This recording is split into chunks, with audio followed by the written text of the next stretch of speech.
Allah dies. Does Allah die? Oh, well, so I'm not sure if they're I asking if think they're this is using. Christian is asking. I heard you said before Allah Oh, dies. okay. Can you explain that? But I think they meant to ask to you. Yeah. So I think I know what they might be asking. So one of the things that I have observed, spent a lot of time on, and I have a lot more that I plan to put out on this topic in the future.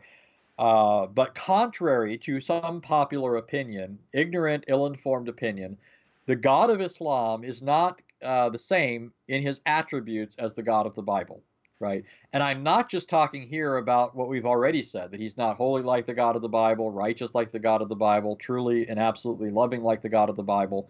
And I'm not saying he doesn't claim some of those things. I'm just saying that if we really look at what's said in the Quran about Allah, he ends up not being those things. But it's what I'm really thinking about here is that the Quran actually describes Allah as if he were an anthropomorphic being, right? A being who actually has an anatomy, right? Hands, face, eyes, shin, feet, and so forth. So now the Old Testament tells us that God is spirit and he's infinite. He fills heaven and earth. He transcends all created reality and temporal limitations and all of that. But because he's almighty, he has the power to reveal himself in a visible form. But that doesn't mean he's limited to that visible form. But that's not what the Islamic sources teach. The Islamic sources do not teach that Allah becomes incarnate or anything like that, or appears in theophanies. So when we look in the Quran and in the Hadith and see them ascribing to Allah human features, they can't explain this away as incarnation or theophany or anything like that. It has to be talking about who Allah is in his essential nature. Okay, so now here's the point of this. Now somebody might be saying, I'm just making all this up. Well, let me give you an example. In Surah 38:75, Satan is upbraided by Allah. Allah chastises Satan because he didn't bow down to Adam. Okay. Now, why was Satan supposed to bow down to Adam? Well, according to Surah 38:75, he should have bowed down to Adam because Allah created Adam with his own two hands. It's very explicit in the Arabic. My own two hands. Now, the reason this is significant is because elsewhere the Quran speaks of Allah creating simply by his word be. But when it comes to Adam, it says he created him with his own two hands. When you look at various hadith, it says that Allah only created four things with his own hands. It says he created Adam with his own hands. He planted the Garden of Eden with his own hands. He created the pen with his own hands, and he wrote the Torah for Moses with his own hands. Okay, so what the Quran is saying is because Adam was directly created by Allah with his own hands, therefore Satan should have bowed down to him as something special. And this tells us that Allah has hands. Otherwise, the verse makes no sense. This is further drawn out in other hadiths, like the hadith in Tirmidhi, where it says that Allah placed his palm between Muhammad's shoulder blades, and Muhammad felt its coolness on his back. It talks about Allah showing his shin on the day of resurrection. Over and over again, the Islamic sources say Allah has these features. Okay, now this is getting to the point. The Quran also says Allah has a soul, right? Right now, many people miss this. Many people miss this because they're focused on something else. But what does Surah 5, 116 say? Let me pull out my Quran here. Actually, you can read it if you've got it. Oh, this isn't the Quran. This is the Musnad of Ahmed bin Hanbal. But I've got here. Shall I read it? yeah, what does 5:116 say? And when Allah will say, O Jesus, son of Mary, did you say to the people, take me and my mother as deities beside Allah. He will say, Exalted are you. It was not for me to say that which I have no right. If I had said, you would have known it. You know what is within my soul, and I do not know what is in yourself. Indeed, it is you who is the knower of the unseen. Okay, so now let me make an observation here. The translation you read is actually doing the great Islamic cover-up that I talked about last time I was on the show. I didn't call it that, but Muslim translators are notorious for inaccurately translating things into English. Um, when you read that one part of the verse where Isa is supposedly saying, "You know what's in my soul," but then your translation goes on to say, "But I don't know what's in yourself." Yeah, The Arabic term in both cases is the word for soul. What nefes. Isa literally says is, "You know what's in my soul, but I don't know what's in your soul." So, according to the Quran, just like Allah has hands, face, feet, shin, and all of that, and the Hadith, Allah also has a soul. Okay. Now, why is this relevant?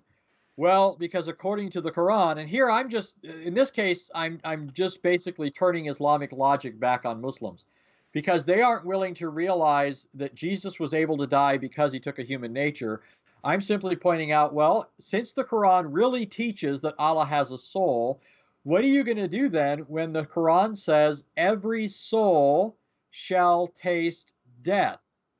Right? Doesn't the Quran say that? Oops. Yeah, Um, I am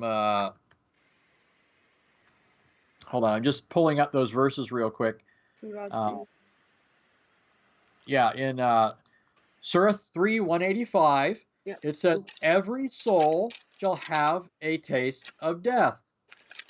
21:35 says, "Every soul shall have a taste of death." Surah 29:57, "Every soul shall have a taste of death."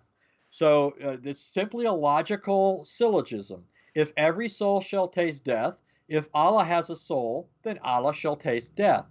Now, what I think this person is probably thinking is, oh, there's a problem though, because in these verses, notice what it goes on to say. For example, it says, let me just read 29:57. "Every soul shall have a taste of death. In the end, to us shall you be brought back." So it's saying Allah's saying you'll be brought back to us. So obviously Allah won't die, but that doesn't prove Allah won't die, because it's saying every soul is going to taste death and will be brought back to Allah. So if every soul can still be brought back to Allah even after tasting death, then perhaps Allah will be resurrected too, or something along those lines. Or we have the other problem here, that notice, remember, according to Islamic logic, um, the Quran is the direct speech of Allah. It's always Allah speaking in the Quran, right? Um, it's always Allah who is speaking in the Quran. I was trying to find um, another verse, but uh, sometimes the Quran switches between Allah speaking in the first person and Allah speaking in the third person. So I could just as easily take these statements and say, when Allah says every soul shall taste death and then talks about all souls returning to Allah, perhaps that's one Allah talking about another Allah, so that when all souls taste death, the soul of Allah then, this Allah will return to the other Allah. Okay, I mean, I'm not. Again, you just have to remember, what I'm doing here is employing Muslim logic, right? I'm just saying, since your own Quran teaches that Allah has a soul, and you like to play games with the Bible when it talks about, um, for example, the Bible will say things like uh, God repents, right? We know that just means that when somebody repents, then God does not execute his judgment on them. That's all that's talking about. But the Quran also uses that same kind of language. So when we point it out to Muslims, all we're doing is we're saying, if you're playing this game, then so are we, right? Um, so that's all I was saying before. By the way, I could say the same thing when it comes to the face of Allah. Yeah. The Quran says Allah has a face, but according to the Quran, every face shall perish, right? Or every, how does it put it in Surah? Um, I'm trying to find the. I think I did have a reference for that one. Or it says that, or excuse me, I said every face will perish. I'm thinking of soul, but it what it says is everything will perish except for Allah's face, right? So if we take that literally, if Allah has a face, hands, feet, shin, then everything's going to perish except for his face. So he's going to look like the Cheshire Cat, right? You know the from Alice in Wonderland, how the cat, everything disappears except for its face and smile. So that's all I was talking about. If that's what they're referring to, I don't know if that's what they're referring Yeah, to. I think that's that. So a quick comeback was that on the soul of Allah. Nefes has many meanings in Arabic. Arabic words has many meanings. So that's the kind of quick comeback. But I don't think that works though. No, it doesn't work for two reasons. Number one, what Isa is supposedly saying here is, uh, he said, notice what he says. If I had been saying it, then surely thou wouldst have known it. You know what is in my soul. He's saying that Allah knows his innermost thoughts, right? You know what's in my soul, but I don't know what's in your soul, your innermost being. So, uh, it, obviously, it refers to the soul of Isa. And since it's the same word used in the same context, trying to give it two different meanings doesn't work. It also is problematic because more competent Islamic authorities take this as meaning soul. Think, for example, here's a quotation from Al-Qadi Abu Yala. He says, he was a Hanbali scholar, by the way. He says,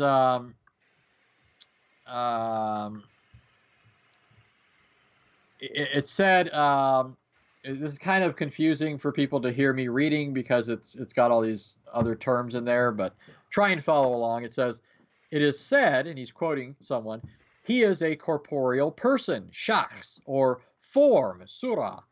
It should be said, the report from different routes on the night the Miraj happened, the journey to Jerusalem and ascent into heaven, I saw my Lord in the most beautiful form. And the application of that is not to be refused.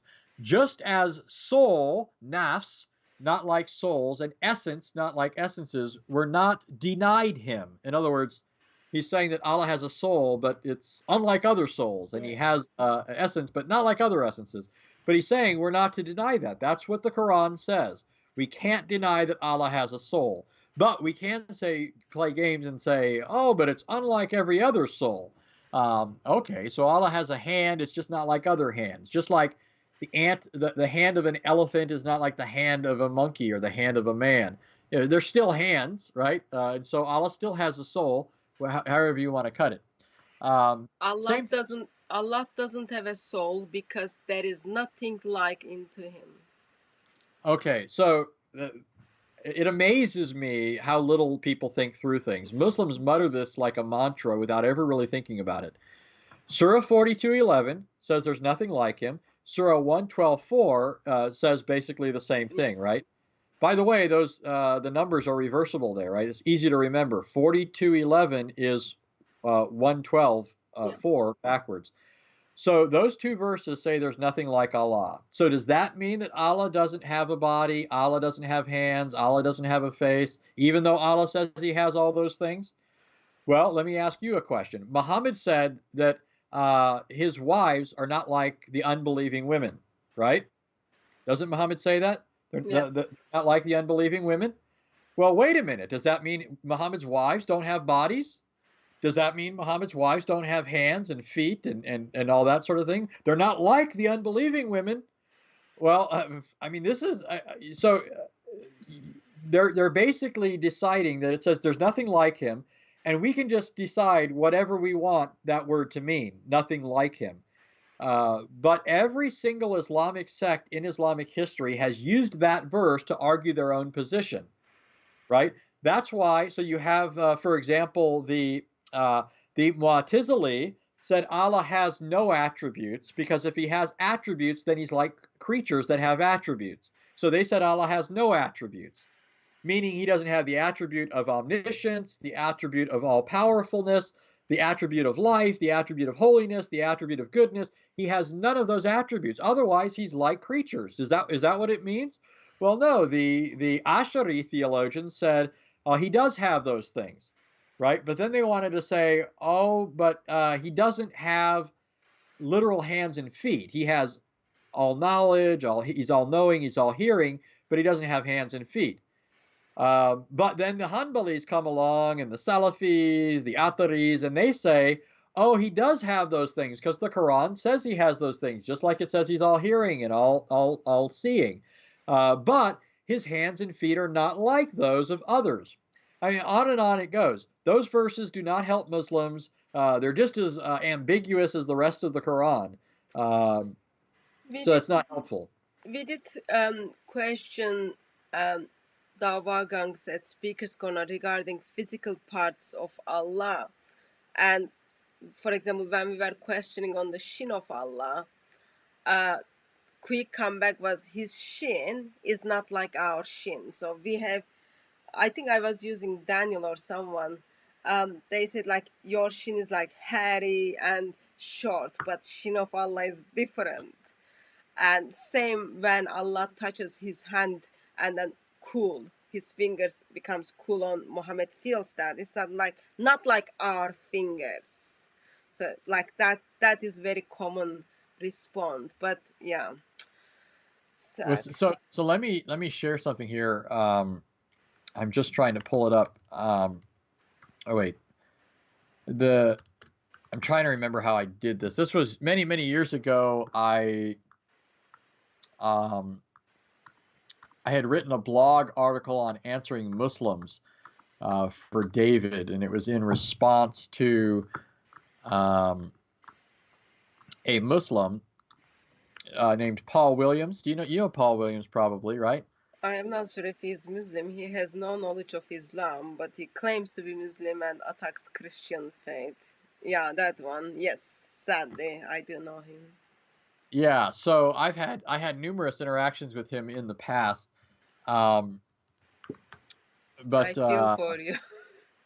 Yeah, so he used to do stuff on his blog, and then he kind of dropped out of the scene. But I want you to notice what it says in this hadith. There are several hadith that make reference to Allah's shin. Okay, the Quran makes reference to the shin. Yeah. But this hadith is utterly devastating. This particular one.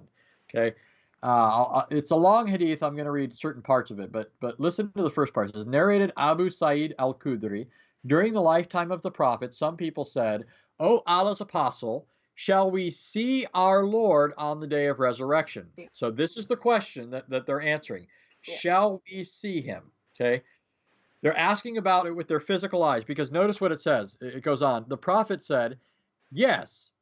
Do you have any difficulty in seeing the sun at midday when it's bright and there's no cloud in the sky? They replied, no. He said, do you have any difficulty in seeing the moon on a full moon night when it's bright and there's no cloud in the sky? They replied, no. The Prophet said, you will have no difficulty in seeing Allah on the day of resurrection. Now, the idea is, here you've got all of mankind and even all the animals, everything, right, that's ever lived, gathered on the day of resurrection, the day of Yom al-Qiyamah. And so the idea is there's this huge throng of people. Are we going to be able to see Allah is what they're asking. And so Muhammad's saying, do you have any trouble seeing the sun up in the sky? Any trouble seeing the moon? And he's saying, you'll see Allah, just like that, right? So that's the question. That's the issue in this hadith. Now, Now, notice this. Here's where it gets really, really good. And most people don't even notice these specific points of this hadith that I want to focus on. It talks in the hadith about Allah assuming shape-shifting, if you will, Yeah. into different forms and appearing to people, right? And so Muslims don't recognize him when he comes to them, and they refuse to worship him. They say, we're waiting for our Lord. But then it tells us that Allah's going to come in his true form, and then finally they'll recognize him. Now ask yourself this question. How come they don't recognize him in these other forms, but they're now going to recognize him on the day of resurrection? It seems to suggest that they should already know what Allah looks like, doesn't it? Yeah. How else are they going to say this isn't the right one, this one is, right? Well, listen to how the hadith goes on. They will say what the form well, it says then when there remain in the gathering none but those who used to worship Allah, whether they were obedient or disobedient, then Allah, the Lord of the worlds, will come to them in the form nearest to the picture they had in their minds about him. And then it talks about him revealing his shin. So notice this. All Muslims are expected to have a mental picture of Allah. What do you call a picture of God? It's called an idol, right? It's an idol of the mind, at least, right? If they were to, are you allowed to have pictures of Allah? No, I mean, you're not allowed to have pictures of Allah. You can't even have pictures of Muhammad. But here, Muhammad in the hadith is saying that all Muslims are to have a mental picture of Allah in their mind. Where would they get such a picture? Muhammad gives them the description of Allah all throughout the Quran and the hadith. He talks about Allah's hands, he talks about Allah's fingers, his fingertips, he talks about Allah's face, he talks about Allah's ear and eyes, he talks about his shin, he talks about his feet. Over and over again, Muhammad describes Allah and therefore expects people to have a mental picture of him in their heads. Okay? As Christians, we call that idolatry. Or at least turn back upon Muslims their own logic, because they say you can't have any pictures. They have a picture of their own deity in their head, according to Muhammad. And if they don't have that picture in their head, they're not Muslims. They're not going to recognize Allah on that day, and are going to go to hell.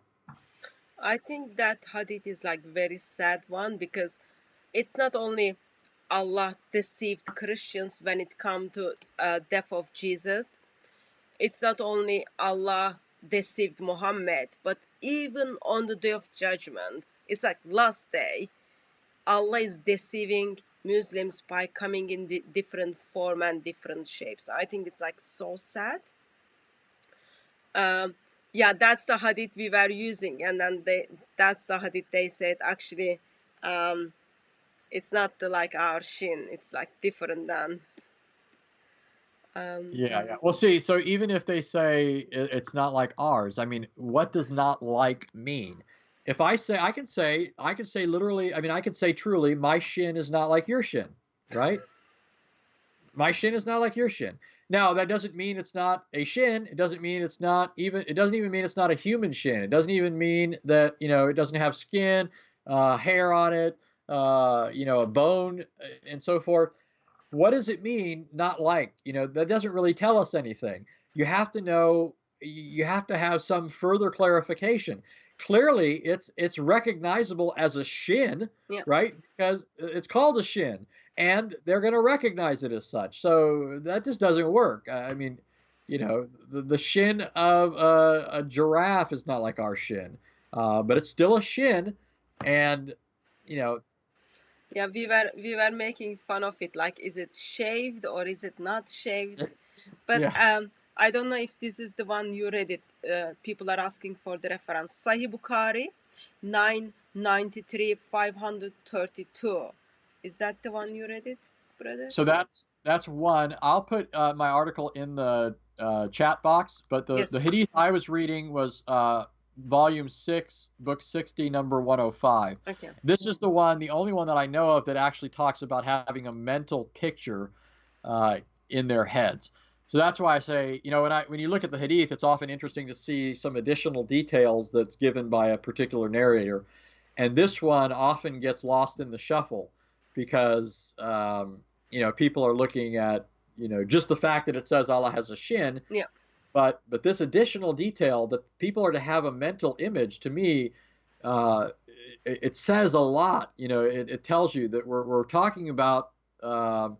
This is idolatry from an Islamic perspective. You can't have pictures of Allah, Muhammad, or whatever, and yet Allah himself or Muhammad in the Hadith say you're supposed to have a picture of Allah in your head.